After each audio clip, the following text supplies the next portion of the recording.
ناجي مولا جليلا بسم اللہ الرحمن الرحیم۔ إذا الليل أرخى علي السدولا عاشورہ کے دن پیش آنے والے اہم واقعات۔ یوم عاشورہ بڑا ہی محتمم بشان اور عظمت کا حامل ہے۔ تاریخ کے عظیم واقعات اس سے جڑے ہوئے ہیں۔ چنانچہ مورخین نے لکھا ہے کہ یوم عاشورہ میں ہی حضرت آدم علیہ السلام کی توبہ قبول ہوئی۔ اسی دن حضرت نوح علیہ السلام کی کشتی ہولناک سیلاب سے محفوظ ہو کر کوہ جودی پر لنگر انداز ہوئی۔ اسی دن اللہ تعالیٰ نے حضرت ابراہیم علیہ السلام کو خلیل اللہ بنایا اور ان پر آگ گلزار بنی۔ اسی دن حضرت موسیٰ علیہ السلام اور ان کی قوم بنی اسرائیل کو اللہ تعالیٰ نے فرعون کے ظلم و استبداد سے نجات دلائی۔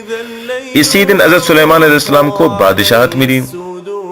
اسی دن حضرت ایوب علیہ السلام کو سخت بیماری سے شفا ہوئی۔ اسی دن حضرت یونس علیہ السلام مچھلی کے پیٹ سے نکالے گئے۔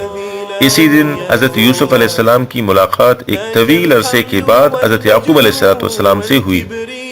اسی دن حضرت عیسیٰ علیہ السلام پیدا ہوئے اور اسی دن یہودیوں کے شر سے نجات دلا کر آسمان پر اٹھائے گئے۔ بعض علماء کرام نے ان واقعات کے علاوہ کچھ اور واقعات بھی بیان کیے ہیں جو یوم عاشورہ سے متعلق ہے۔ مثلا اسی دن اللہ تعالیٰ نے آسمان و زمین، قلم، حضرت آدم و حوا علیہ السلام کو پیدا کیا۔ اسی دن قیامت آئے گی۔ اسی دن حضرت موسیٰ علیہ السلام پر تورات نازل ہوئی۔ اسی دن حضرت اسماعیل علیہ السلام کی پیدائش ہوئی۔ اسی دن حضرت یوسف علیہ السلام کو قید خانہ سے رہائی نصیب ہوئی اور مصر کی حکومت ملی۔ اسی دن دنیا میں پہلی بار رحمت کی بارش ہوئی۔ اسی دن حضور اکرم صلی اللہ علیہ وسلم نے حضرت خدیجہ رضی اللہ عنہا سے نکاح فرمایا۔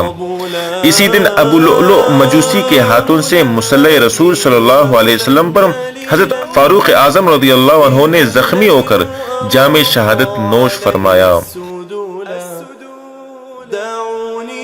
اسی دن کوفی فریب کاروں نے نواسے رسول صلی اللہ علیہ وسلم اور جگر گوشہ فاطمہ رضی اللہ عنہا یعنی حضرت حسین رضی اللہ عنہ کو شہید کیا۔